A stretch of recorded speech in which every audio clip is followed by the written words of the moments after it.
السلام علیکم ورحمۃ اللہ وبرکاتہ۔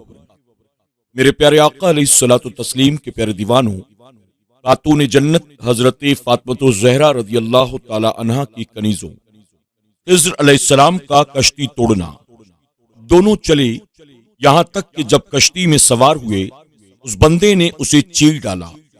موسیٰ علیہ السلام نے کہا، تم نے اسے اس لیے چیرا ہے کہ اس کے سواروں کو ڈبا دو، بے شک تم نے بری بات کی۔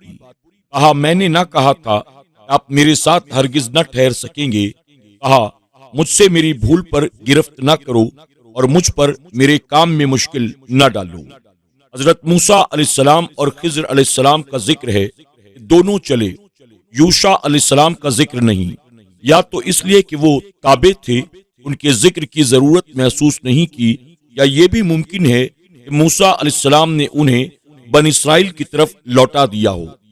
بخاری و مسلم میں حضرت ابن عباس رضی اللہ تعالی عنہ سے مروی ہے کہ وہ دونوں دریا کے کنارے چل رہے تھے، ان کے قریب سے ایک کشتی کا گزر ہوا۔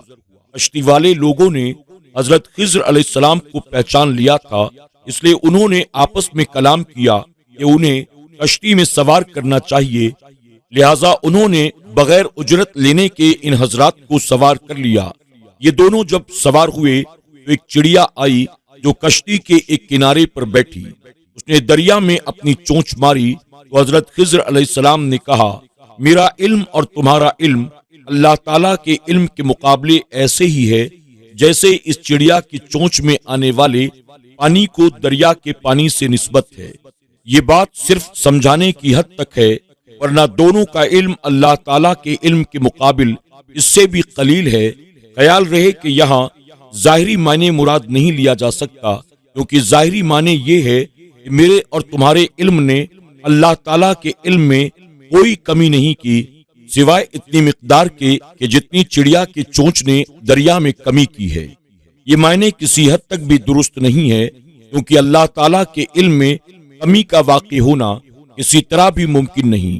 پہلے بیان کردہ معنی کو علامہ نووی نے شرح مسلم میں ان الفاظ میں پیش کیا ہے۔ حضرت خضر علیہ السلام نے کشتی کا ایک تختہ اکھیڑ دیا۔ موسیٰ علیہ السلام نے تعجب کرتے ہوئے کہا، اس قوم نے ہمیں بغیر اجرت کے کشتی پر سوار کیا، تم نے اسے توڑ دیا، کیا تم لوگوں کو غرق کرنا چاہتے ہو؟ خیال رہے کہ یہ کشتی کا توڑنا کنارے کے قریب جا کر تھا۔ حضرت خضر علیہ السلام نے وقتی طور پر اس میں کیل بھی لگا دیا تھا۔ تم نے بہت بری بات کی، یعنی تمہارا یہ کام اچھا نہیں۔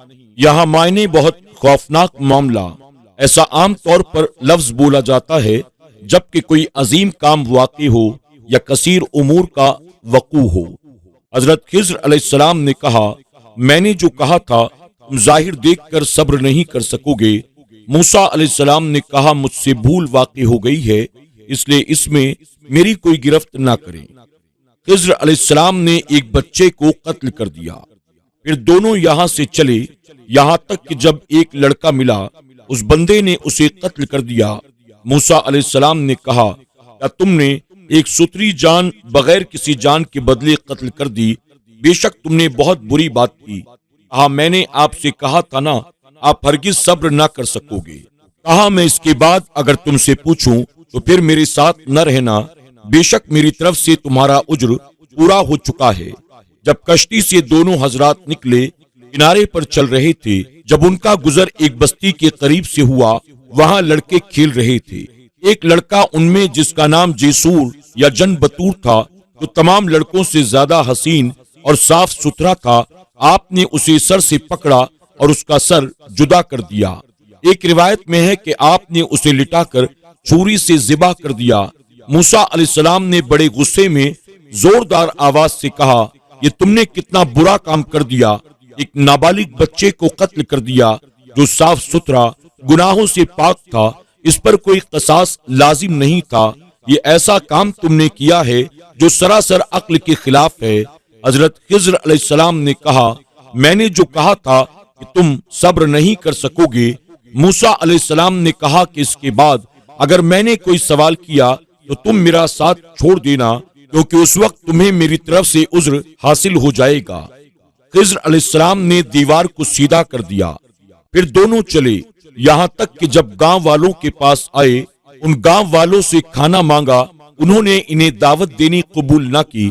پھر دونوں نے اس گاؤں میں ایک دیوار پائی کہ گرنا چاہتی تھی، اس بندے نے اسے سیدھا کر دیا۔ موسیٰ علیہ السلام نے کہا، تم چاہتے تو اس پر کچھ مزدوری لے لیتے۔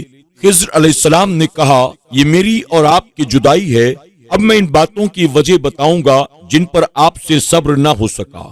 یہ بستی انطاکیہ یا ایلا تھی۔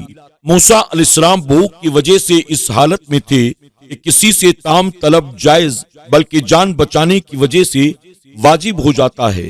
ایسے حال میں ان لوگوں پر بھی واجب ہو جاتا ہے کہ وہ تام کھلائیں۔ اسی وجہ سے موسیٰ علیہ السلام نے دیوار درست کرنے پر اعتراض کیا کہ ان لوگوں نے تو ہمیں شدید بھوک کے حال میں کھانا بھی نہ کھلایا، تو ان سے اجرت لینی ضروری تھی۔ جب ان دونوں نے دیوار کو دیکھا جو ایک طرف جھکی ہوئی تھی، گرنے کے قریب تو حضرت خضر علیہ السلام نے ہاتھ سے اسے سیدھا کر دیا۔ صرف ہاتھ پھیرا اور وہ دیوار سیدھی ہو گئی۔ یہ در حقیقت ان کا معجزہ تھا۔ موسیٰ علیہ السلام کے اس اعتراض پر خضر علیہ السلام نے کہا، اب آپ کے وعدے کے مطابق میرے اور آپ کے درمیان جدائی کا وقت آ چکا ہے۔ البتہ یہ 3 کام جو میں نے کیے ہیں جن پر تم نے اعتراض کیا، ان میں سے ہر ایک کی وجہ اور حکمت میں بیان کر دیتا ہوں تاکہ تمہیں پتہ چل جائے اور تم جس غرض سے یہاں آئے تھے یعنی علم حاصل کرنے کے لیے وہ بھی حاصل ہو جائے۔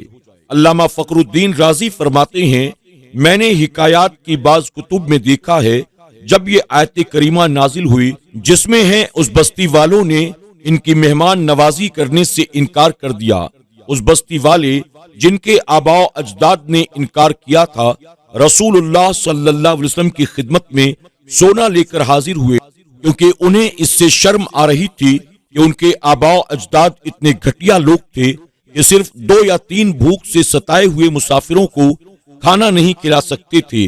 انہوں نے عرض کیا، یا رسول اللہ صلی اللہ علیہ وسلم، ہم اس سونے کے بدلے صرف با کے بدلے تا خریدنا چاہتے ہیں، یعنی کچھ اس طرح سے ہو جائے جس کا معنی ہو جائے وہ ان کے پاس مہمان نوازی کے لیے کھانا لے کر آئے، اس سے ہماری بستی والوں سے ملامت اور ندامت اٹھ جائے گی۔ لیکن رسول اللہ صلی اللہ علیہ وسلم نے صاف انکار کر دیا اور فرمایا، یہ کبھی نہیں ہو سکتا ہے کہ اللہ تعالیٰ کے کلام میں تغیر یا تبدل کیا جائے۔ اگر ایک نقطے کے بدلنے سے اللہ تعالیٰ کے کلام میں تبدیل لازم آ رہی ہو، یہ رب تعالیٰ کے کلام میں کذب ثابت کرے گا، اس سے احکام الہی پر اعتبار نہیں رہے گا، رب تعالیٰ کی ربوبیت اور عبد کی عبودیت کا بطلان لازم آئے گا۔ ان کا مطالبہ ہی حقیقت میں حماقت پر مبنی تھا۔ یہ کیسے ممکن تھا کہ جس قرآن پاک کی حفاظت کا ذمہ خود رب تعالیٰ نے اٹھایا ہو، اس میں تبدیلی کوئی انسان کر سکے، اور خاص کر کے اللہ تعالیٰ کے رسول سے امید کرنا اور ہی زیادہ عقل سے دوری کی علامت ہے۔ کاش کہ موسیٰ علیہ السلام صبر کرتے۔ نبی کریم صلی اللہ علیہ وسلم نے فرمایا، اللہ تعالیٰ ہم پر اور موسیٰ علیہ السلام پر رحم فرمائے، اگر آپ جلدی نہ کرتے تو اور عجیب واقعات دیکھتے، لیکن آپ نے جو اپنے ساتھی سے وعدہ کر لیا تھا اس نے آپ کو آ لیا۔ موسیٰ علیہ السلام نے کہا، اگر میں اس کے بعد سوال کروں تو تم میرے ساتھ نہ رہنا، بے شک تمہیں میری طرف سے عذر مل گیا۔ اسی وعدے کے مطابق تیسرے سوال کے بعد دونوں کے درمیان دوری ہو گئی۔ حدیث پاک کے الفاظ مبارکہ وضاحت کرتے ہوئے علامہ نووی فرماتے ہیں، اس حدیث سے علماء کرام نے یہ مسئلہ ثابت کر دیا ہے کہ دعا میں یعنی اس قسم کے اخروی امور میں انسان اپنا ذکر پہلے کرے، لیکن دنیاوی معاملات میں ایثار کرنا یعنی اپنے آپ پر دوسرے کو ترجیح دینا اور دوسرے کو اپنے آپ پر مقدم رکھنا ہی بہتر ہے۔ میرے پیارے آقا علیہ الصلوۃ والتسلیم کے پیارے دیوانوں، خاتون جنت حضرت فاطمہ الزہرا رضی اللہ تعالی عنہا کی کنیزوں، آج کے درس میں بس اتنا ہی۔ خضر علیہ السلام نے اپنے ان 3 کاموں کی جو وضاحت فرمائی تھی، انشاءاللہ ہم اس وضاحت کو کل کے درس میں سماعت کریں گے۔ آپ تمام سے ادباً گزارش ہے، اسی ذوق و شوق و محبت کے ساتھ آپ روزانہ پابندی سے ہمارے درس کو سنتے رہیں، آپ اسے لائک بھی کریں، کمنٹ باکس میں جا کر ایک مرتبہ سبحان اللہ ضرور لکھیں اور اس درس کو اپنے دوست احباب کے ساتھ شیئر کر کے آپ بھی اس کار خیر کا حصہ بننے کی کوشش کریں۔ اللہ سب کو جزائے خیر عطا فرمائے۔ انشاءاللہ کل پھر درس کے ذریعے ہماری اور آپ کی ملاقات ہوگی۔ تب تک کے لیے اجازت دیں، اپنا اور اپنوں کا خوب خیال رکھیں۔ السلام علیکم ورحمۃ اللہ وبرکاتہ۔